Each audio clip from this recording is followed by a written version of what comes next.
사람마다 자신의 인생을 바라보는 안목이 있습니다.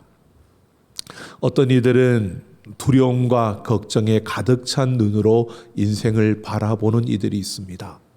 그러다 보니까 두렵고 또 떨리고, 그래서 어떠한 일들을 앞에 두고 있을 때 참 많이 두려워하고 또 염려하고 걱정을 하게 됩니다. 그러다 보니까 그가 구하고 또 찾는 것을 보면 안전한 지대를 찾게 되고 또 안전한 지대를 구하게 됩니다. 하지만 그 안전한 지대를 위해 쉽게 또한 도전하지 못하는 이러한 멈칫거리는 그러한 모습도 볼 수 있습니다. 뿐만 아니라 또 이러한 자신의 인생에 대해서 진취적인 그러한 안목을 가지고 그런 시야로 바라보는 이들도 있습니다. 그들은 자신에게 주어지는 그 세상 또 미래가 또 자신이 성취해야 되는, 이루어야 하는, 차지해야 되는 그런 대상으로 보여집니다. 그래서 끊임없이 도전하고 또 도전하는 이러한 모습을 보여줍니다. 여러분, 우리가 어떠한 모습으로 가지고 있든 우리에게는 이런 인생을 바라보는 안목들을 다 가지고 있는데요. 그런데 중요한 것은요, 하나님은 우리에게 이런 일반적인 이런 시선을 우리에게 요구하고 있지 않다는 것입니다. 우리에게 다른 시선을 요구하고 있습니다. 하나님은 우리에게 하나님을 신뢰하며 하나님께 순종하는 바로 이런 우리의 삶의 안목을 우리에게 기대하시고 요구하십니다. 그러니까 전능하신 그 하나님, 그 하나님의 주권과 능력이 모든 환경과 상황을 다스리며 모든 이 땅의 일들을 다스린다는 사실을 바라보는 그 안목으로 하나님을 신뢰하며 그 하나님의 말씀에 온전히 순종하기를 하나님은 원하신다는 것입니다. 여러분, 우리가 믿는 하나님은 전능하신 하나님이신 줄로 믿습니다. 그 하나님은 모든 만물을 다스리십니다. 그 하나님이 허용하지 않고서는 이 땅에 일어날 수 있는 일이 아무것도 없습니다. 이 땅에 어느 누구도 그 하나님의 능력을 막아설 자가 없는 것입니다. 그래서 때로는 우리에게 아픔처럼 다가오는 그러한 일들도요, 우리가 그 순간에 믿음의 눈으로 하나님이 함께 하시고 있다는, 그 하나님께서 그 가운데 역사하신다는 사실을 우리가 바라보며 그 일들 앞에 섰을 때에는 두려움도 없고요, 또 그것을 통해서 하나님이 하실 일들을 우리는 기대할 수 있게 되어집니다. 그러한 하나님께서 우리에게 요구하시는 것이 바로 이 신뢰하며 그 하나님을 따라서 순종하며 나아가는 우리의 삶을 하나님이 기대하신다는 겁니다. 그런데 우리가 세상을 살다 보면 그러지 못할 때가 참 많은 것을 보게 됩니다. 참 우리 앞에 우리가 생각지 못했던 일들이 일어나서 그로 인하여 우리가 우왕좌왕하고 또 우리의 믿음이 흔들리는 그러한 일들이 일어나는 것입니다. 여러분, 이스라엘 백성들을 저주하기 위해서 모압 왕 발락은 점술과 발람을 데려왔습니다.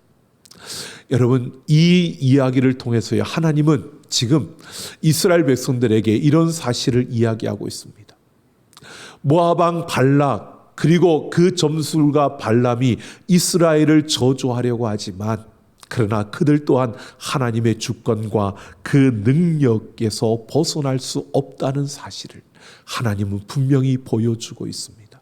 오늘 이 이야기, 바로 발람이 그 발락 왕을 위해서 이스라엘을 저주하기 위해 가는 그 걸음 속에서 행하는 이 일들을 바라보면서요, 저주하기를 원했지만 그러나 하나님은 그 일을 통해서 하나님이 얼마나 신실하신 분인가를, 하나님이 그들을 가운데 어떻게 행하고 있는가를 보여주고 있는 이 말씀을 우리가 함께 살펴보면서 하나님과 동행하는 신실하신 그 하나님을 바라고 그 하나님을 의지하며 살아가야 되는 우리가 이 세상 속에서 오늘 우리는 어떻게 행하며 살아가야 할 것인가를 함께 생각해 보려고 합니다. 발락 왕이 점술과 발람을 맞이하며 풍성한 잔치를 베풀었습니다. 이 풍성한 잔치를 그가 그에게 와줘서 고맙다는 겁니다. 자기와 함께 뜻을 같이 해서 이스라엘을 저주하기 위해 그곳에 왔다라고 생각했기에 이제 그를 통해서 이스라엘을 저주하면 이스라엘이 저주를 받고 그래서 자기들에게 더 이상 어떤 힘을 쓸 수 없는 그러한 자들이 될 것이라고 그는 확신하고요. 이렇게 발락 왕이 바로 그 발람을 데리고 첫 번째 그 시도를 위해서 바로 그 바알의 산당으로 올라갑니다. 이 바알의 산당에서 바라볼 때에 이스라엘 민족들이 진을 치고 있는데 그 진을 친 진의 전체가 다 내려다 보이는 곳이 이 바알의 산당이었습니다. 여러분, 발락 왕이 왜 발람을 그곳으로 데려갔느냐 중요합니다. 고대 근동 그 지역에서 점술가들이 점술을 행할 때에 그들이 저주하는 대상, 그들이 축복하는 대상이 그들의 눈, 시각적으로 그들의 눈에 보여지는 가운데서 축복하고 저주할 때 그 축복과 저주가 그 대상에게 실행되어진다고 그들은 믿었습니다. 그래서 발락 왕이요, 이스라엘 진 전체가 내려다 보이는 그 바알의 산당으로 발람을 데리고 간 겁니다. 자기들이 볼 때에 최선을 다해서 이스라엘을 저주할 수 있는, 그리고 그것이 실제적으로 일어나기를 바라는 이런 마음에서 그들은 자기들이 믿고 자기들이 생각하는 대로 지금 발람을 그 바알의 산당으로 데려간 것입니다. 그곳에서 7개의 제단을 쌓습니다. 그리고 7마리의 수송아지와 그리고 숫양을 준비합니다. 그 제물을 7제단을 쌓고 7 제물을 준비하는 것은 최고로 7이라는 이 숫자가 완전한 숫자를 말해서 완전한 제사를 준비했다는 것입니다. 그랬을 때 발람은 그 발락 왕에게 이 번제물 옆에 세워둡니다. 그리고 자기는 거기에서 떠나 한적한 곳으로 가서 여호와를 찾겠다라고 합니다. 이 또한 발람이요, 지금 그가 행하고 있는 점술가로서 그가 이전부터 행해왔던 그 방식을 그대로 사용하고 있는 겁니다. 이렇게 해야 신이 나를 만나주고 그래서 그 신으로부터 내가 말씀을 들을 수 있다라고 생각했기에 자기가 할 수 있는 눈에 보여지는 모든 온갖 방법들을, 주술적인 그 방법을 동원하여 그가 이 첫 번째 시도를 하는 것입니다. 그러는 가운데 오늘 4절 말씀을 보면 하나님이 발람에게, 그렇게 행하는 발람에게 임하였습니다. 우리가 이 말씀을 그냥 쭉 읽다 보면 그냥 발람이 하나님 앞에 온전한 제사를 드린 것처럼 보여지지만 실제로 그게 아니라 발락과 발람은요, 자기들이 할 수 있는 주술적인 방법으로 인간적인 모든 방법을 동원해서 자기들이 최선을 다하여 그 앞에 선 것입니다. 그런데 그와 상관없이 이 모든 것을 다스리시는 그 하나님, 하나님의 주권과 그 능력이 그러한 이방적인 그러한 주술적인 행위를 하는 그들 가운데도 임하신다는 사실을 하나님이 보여주시면서요, 그들에게, 이 발람에게 하나님 말씀하십니다. 그러면서 발락에게 돌아가서 이대로 전하라고 하나님이 말씀하시는니다. 그 하나님께서 말씀하신 것을 보면 9절을 보면 발람은 이렇게 발락에게 와서 말합니다. 이 백성은 홀로 살 것이 아니라 여러 민족 중에 하나로 여기지 아니하리라. 바로 하나님께서 발람을 통해서 주신 말씀이 이것입니다.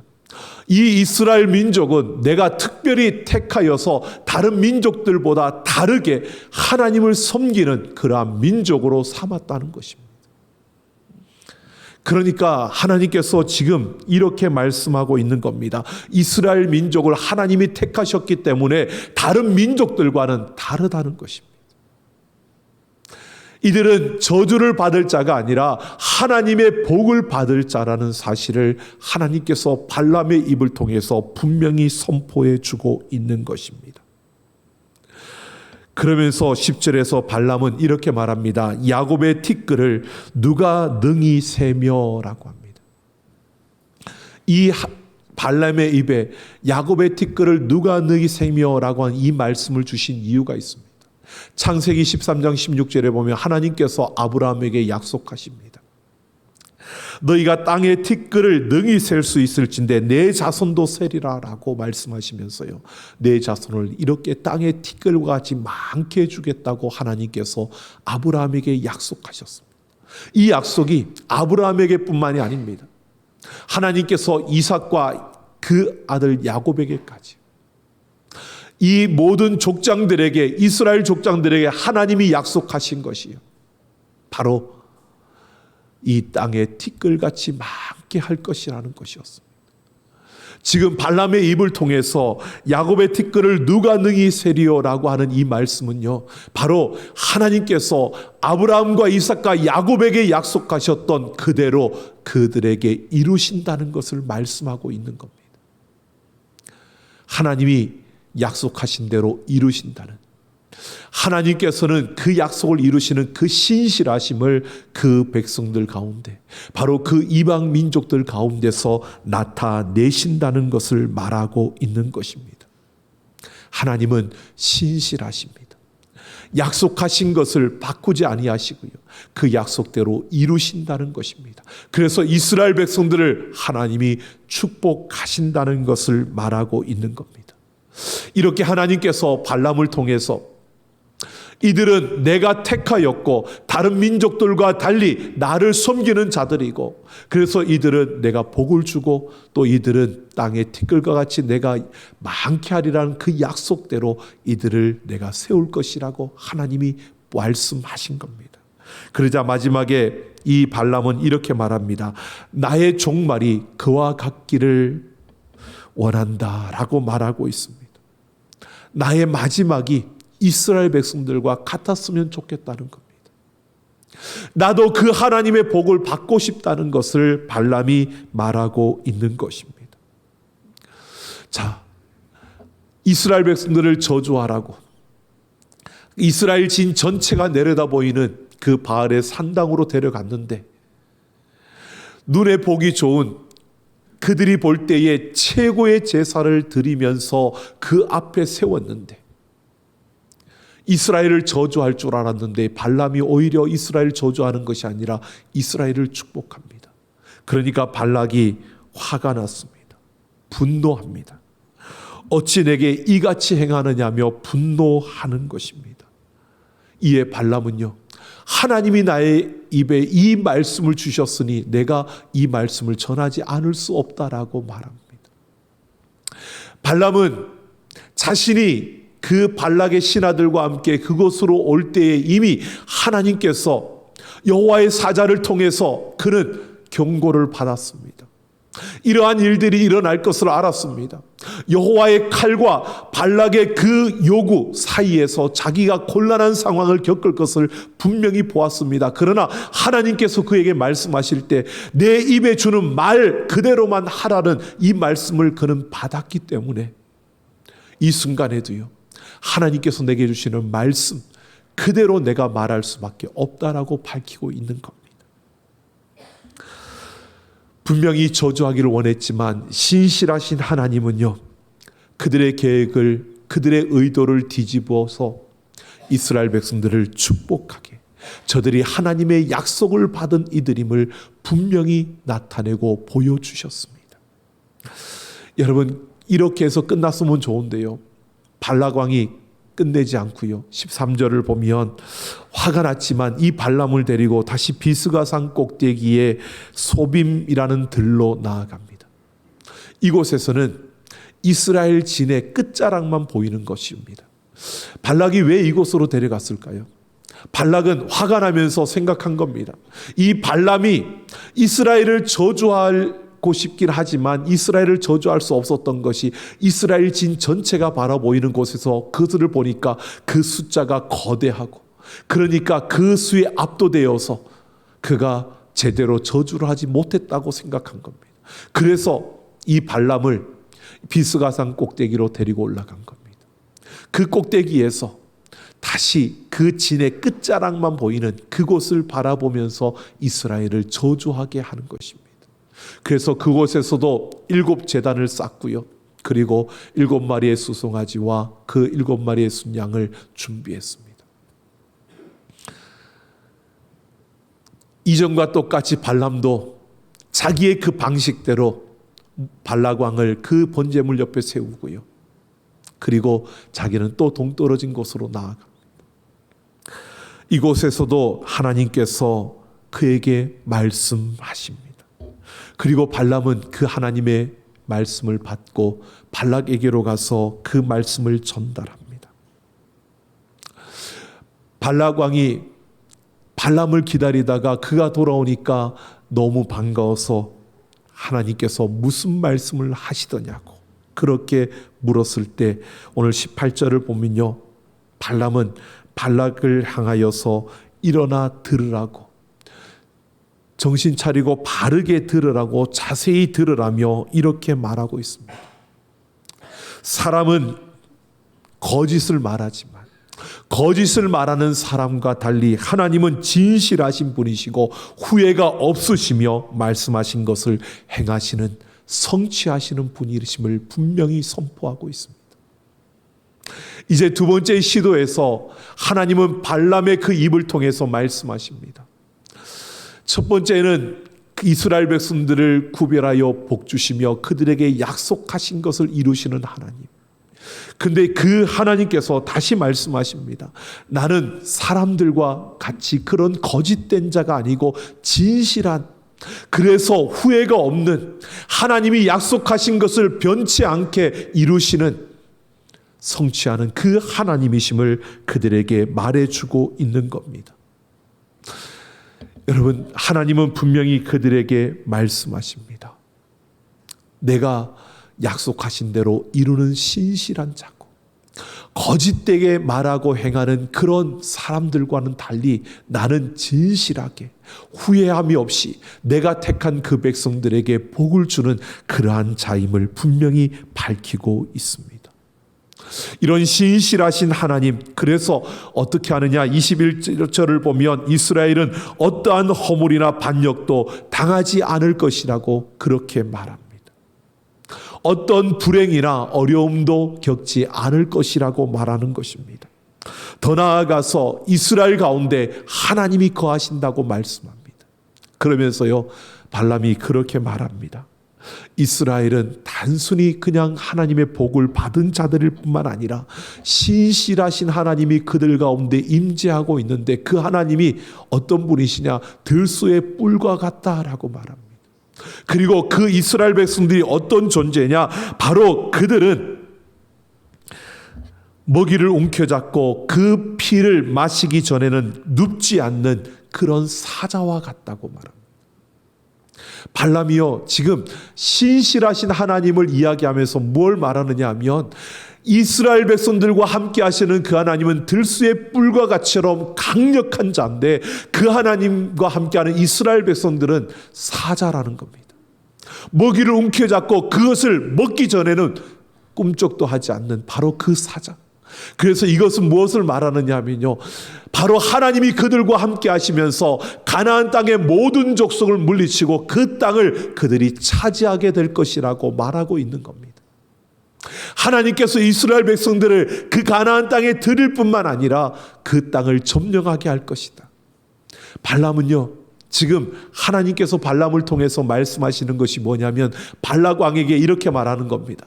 내가 무엇을 다 동원하여서 네가 이스라엘 백성을 저주하기를 원했지만 내가 원하는 대로 이루어지지 않고, 그럴 뿐만이 아니라 이스라엘 백성들이 모든 족속을 물리치고 이 가나안 땅을 차지하게 될 것이라고 그렇게 말씀하고 있는 것입니다.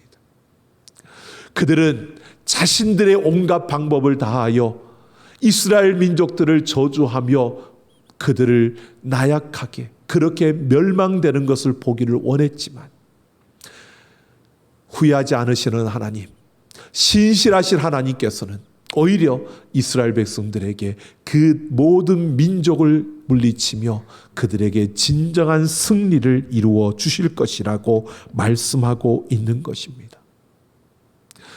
여러분, 원수들은요, 세상은 우리를 미혹하고 유혹하면서 우리가 넘어지고 우리가 하나님 자녀답지 못하게 살아가고 우리가 자기들처럼 세상 것에 매여서 긍긍거리며 그렇게 살아가기를 그들은 원하고 또 그러면서 그들은 우리를 비웃습니다. 너희도 나와 별반 다를 게 없다고요. 그렇게 되기를 그들은 원하고 그렇게 되기를 바라고 또 그렇게 하기 위해서 우리에게 유혹하고 우리를 공격합니다. 그런데 하나님은, 우리와 함께 하시는 하나님은, 신실하신 그 하나님은 우리를 강하게 붙들어 주실 뿐만 아니라 우리를 보호해 주시고 우리를 도와주시며 우리와 함께 하시는 줄로 믿습니다. 그 하나님이 우리의 도움이 되십니다. 그 하나님의 도움은 우리에게 충분합니다. 그 어떤 것도 그 하나님의 손에서 우리를 해할 자가 없다는 것입니다. 그 신실하신 하나님이 우리를 붙들고 우리와 함께 하고 있다는 사실을 오늘 우리에게 분명히 말해주고 있는 것입니다. 오늘 우리는 이 말씀을 통해서 분명히 보아야 합니다. 여러분, 하나님은 우리와 함께 하시는 줄로 믿습니다. 여러분, 우리에게 주어지는 일들, 어려움이 찾아올 수 있습니다. 우리에게 아픔이 주어질 수 있습니다. 여러분, 세상 사람들보다 더 고통스러운 일이 우리에게 주어질 수 있습니다. 그 순간에 우리는 넘어질 수 있습니다. 그 순간에 우리는 염려할 수 있습니다. 아프기 때문에 눈물이 날 수밖에 없습니다. 그래도요, 포기하지 말고요, 하나님을 바라보십시오. 우리의 눈을 열어 그 하나님을 바라보십시오. 약속하신 대로 이루시는 신실하신 그 하나님을 붙드십시오. 그리고 그 하나님의 도움을 요청하십시오. 그 하나님의 도움은 충분합니다. 우리를 건지시기에 충분합니다. 우리를 도우시기에 충분합니다. 우리를 일으켜 주시기에 충분하십니다. 그러기에 그 하나님을 붙들고 그 하나님을 바라보면요, 그 하나님을 신뢰하며 인내하며 달려갈 수 있는 우리 모두가 되기를 예수님의 이름으로 축원합니다. 예레미야 33장 1절을 보면 시대뜰에 갇혀있는 예레미야의 모습을 봅니다. 그 가운데 하나님께서 그에게 임하셨습니다. 갇혀서 실망하고 절망 가운데 있는 예레미야에게 하나님께서 이렇게 말씀하십니다. 이를 행하시는 여호와, 그것을 만들며 성취하시는 여호와, 그의 이름을 여호와라 하는 이가 이와 같이 이르노라 라고 말씀하시면서요, 너는 내게 부르짖으라. 내가 내게 응답하겠고 내가 알지 못하는 크고 은밀한 일로 내게 보이리라 라고 말씀하십니다. 여러분, 하나님이 우리와 함께 하십니다. 그 하나님은 모든 일을 계획하실 뿐만 아니라 그 계획하신 대로 이루시는 하나님, 성취하시는 하나님, 그 모든 것을 만드시며 그 가운데 행하시는 그 하나님께서 우리에게 말씀하십니다. 내게 부르짖으라. 내게 도움을 요청하라고요. 그러면 내가 알지 못하는 크고 은밀한 그 일들을 너에게 보여주시겠다고요. 오늘 우리에게 주시는 약속입니다. 우리가 이 약속을 붙들고 하나님 앞에 도움을 구하며 그 하나님을 붙들고 달려갈 수 있는 우리가 되어지기를 예수님의 이름으로 축원합니다. 이스라엘 왕 아합 왕이요, 엘리야 선지자를 죽이려고 그 이세벨 왕비가 그를 죽이겠노라고 분노할 때 엘리야 선지자가 두려웠습니다. 그 외치는 왕비의 그 한마디의 말에 그가 두려움에 사로잡혔습니다. 그래서 하나님 앞에 그렇게 말합니다. 이제 바알에게 무릎 꿇지 않은 자는 나밖에 남지 않았다고. 그러며 그 하나님 앞에 그가 엎드렸을 때 하나님이 그에게 이렇게 말씀하십니다. 7,000명이나 더 있다. 바알에게 무릎 꿇지 않은 자가 7,000명이나 더 있다고 하나님은 그들을 남겨두셨다고요. 여러분, 엘리사의 종 게하시가 엘리사를 죽이려고 그 둘러싼 그 군대들을 보고요, 두려워할 때 엘리사가 하나님께 구하여 그 게하시의 종의 눈을 띄었을 때 그는 하늘의 불말과 불병거가 그들을 둘러싸고 있는 것을 보았습니다. 육신의 눈으로 볼 수 없기에 주어진 환경과 상황 속에서 우리는 두려워하고 무너집니다. 조금만 어려운 일이 있으면 믿음이 흔들리고요, 조금만 힘든 일이 있으면 꼭 세상 사람들이 하는 그 주술적인 방법처럼 하나님을 마치 어떤 내가 마음대로 움직일 수 있는 그런 종처럼 우리는 생각하고요. 내가 중심이 되어서 우리는 그렇게 달려갑니다. 아니요. 그 어떤 순간에도요. 하나님을 신뢰하십시오. 하나님의 그 주권과 능력이 미치지 않는 곳은 없습니다. 그 하나님은 우리를 도우시기에 충분하십니다. 그러기에 그 하나님을 신뢰하십시오. 지금은 내가 이해할 수 없어도 그 하나님을 신뢰하며 인내해 보십시오. 지금은 다 내가 알 수 없어도 그 고통 속에서 내가 흘리는 눈물의 그 의미가 무엇인지 우리가 다 이해할 수 없어도 그 하나님을 신뢰하며 하나님의 도우심을 구하면서요. 하나님 앞에 서 보십시오. 하나님이 우리를 통해서 일하시는 그 능력의 역사를 보여주십니다. 우리는 그 하나님을 향하여 그 하나님을 향한 그 시선을 우리가 땅으로 내려서는 안 됩니다. 그 시선으로 하나님을 바라볼 수 있어야 합니다. 여러분, 한 사람이 청둥오리 농장에 갔었다고 합니다. 그런데 참 이상하게도 청둥오리 농장에 들어갔는데 보니까 사방으로는 다 울타리가 쳐져 있는데 하늘이 뚫려 있는 겁니다. 그가 생각할 때 청둥오리는 날개가 있어 날아가는데 그럼 이 오리들이 다 날아갈 것 같은데 염려가 되고 걱정이 되는 겁니다. 그래서 주인에게 물었습니다. 이 하늘이 뚫려 있으니까 저들이 다 날아서 도망가지 않습니까? 라고 하니까 주인이 그렇게 말하더랍니다. 보십시오. 저렇게 살찐 녀석들이 어떻게 날 수 있습니까? 그러면서 주인이 하는 말이요. 저들이 태어나자마자 영양식을 듬뿍 먹여서 잘 먹이면 살이 피둥피둥 찌면서 날개가 있는데 날개짓을 못한답니다. 그러니까 못 나르는 거죠. 날개는 가졌는데 날지를 못하는 그런 청둥오리가 되어 있기 때문에 하늘을 뚫어놔도 그들은 도망칠 수 없다는 겁니다.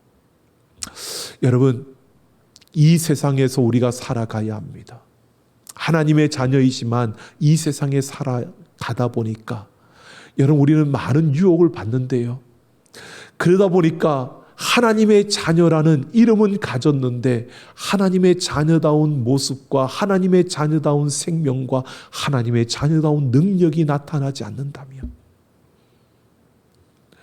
여러분, 이 세상의 것에 우리의 마음을 빼앗겨서 우리가 그 세상의 것에 너무 깊숙이 들어가 있어서 이 세상의 것에 우리의 마음을 온통 다 빼앗겨서 우리가 하나님의 자녀라는 이름은 가졌지만 하나님의 자녀다운 능력과 그 역사들이 우리의 삶에 보여지지 않는다면 여러분, 우리는 바로 이런 청둥오리의 모습이 아닐까요?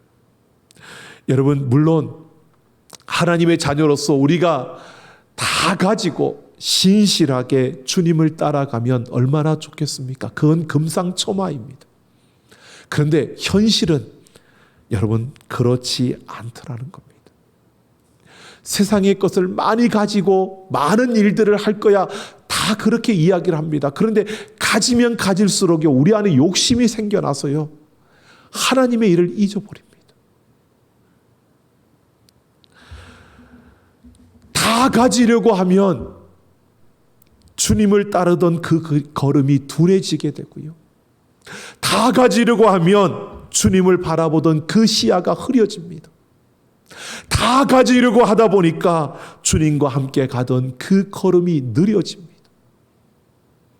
여러분, 조금 덜 가지더라도 느려져서는 안 됩니다. 조금 덜 가지더라도 흐려져서는 안 됩니다. 조금 덜 가지더라도 우리가 둔해져서는 안 된다는 겁니다. 신실하신 그 하나님, 우리가 어떤 모습이든 하나님의 약속은 변하지 않으시고요, 우리가 어떤 모습이든 신실하신 그 하나님은 우리를 포기하지 않으시고요, 우리가 어디에 서 있든 우리를 붙들고 계신 그 하나님은 우리가 다시 돌이켜 일어나기를 기대하며 우리를 붙들고 우리를 이끌어 가고 계십니다. 여러분, 그 하나님 앞에서 우리가 결단하며 나아가길 원합니다. 신실하신 하나님, 그 하나님을 신뢰하십시오. 그 어떤 환경, 어떤 상황 속에서도 그 하나님을 신뢰하며 내가 둔해지지 않고 조금 덜 가지더라도 내 시력이 흐릿해지지 아니하고 흐려지지 않고요. 내가 좀 덜 가지더라도 내 걸음이 둔해지지 않고 느려지지 않도록 오늘 하나님 앞에서 그 하나님 앞에 신실하게, 그 하나님 앞에 진실하게, 그 하나님 앞에 최선을 다해 달려가는 우리 모두가 되기를 예수님의 이름으로 축원합니다. 우리 함께 찬양하겠습니다.